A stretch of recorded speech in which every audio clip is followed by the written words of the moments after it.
Last season, Manchester United endured one of their most humiliating moments in the Premier League when Crystal Palace handed them a 4-2 thrashing at Selhurst Park. The result stunned fans, leaving a scar in United's otherwise storied rivalry with mid-table clubs. Despite being a team with significantly fewer resources than United, Palace exposed many of United's vulnerabilities in a night that Erik Ten Hag, who had just been appointed the new manager, would later study closely. As Manchester United prepares for the upcoming rematch, Ten Hag now stands at the helm of a team still finding its identity under his direction.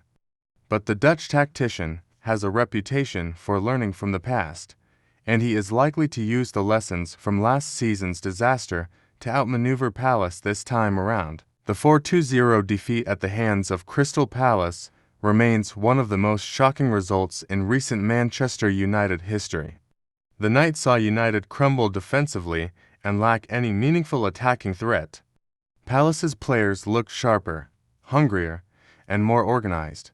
United's defensive line was left exposed by a lack of midfield cover, with their usual flair in possession absent. Wilfried Zaha, a former United player, tore through United's defense on the night, playing with a chip on his shoulder.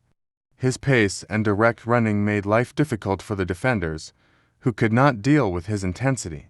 Jordan Ayew added to United's misery with his creativity, and Eberechi showcased his technical ability in controlling the midfield, taking advantage of the space between the lines left by United's midfielders. Throughout that period, the Red Devils had been leaking goals, particularly from counterattacks and set pieces, and Crystal Palace knew exactly how to capitalize on these weaknesses.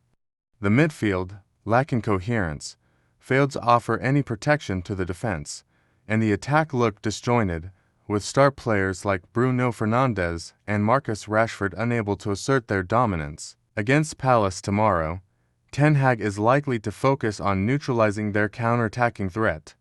Palace, under Roy Hodgson, have always been a team that thrives on playing compactly and hitting on the break, with pacey wingers like Zaha and Ayew exploiting spaces left by the opposition.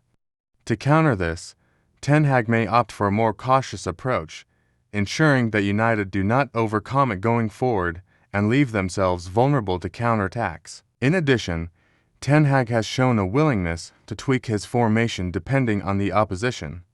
While he typically favors a 4-3-1 system, he has occasionally switched to a 4-3-3 or a 3-5-2 to suit the needs of the game.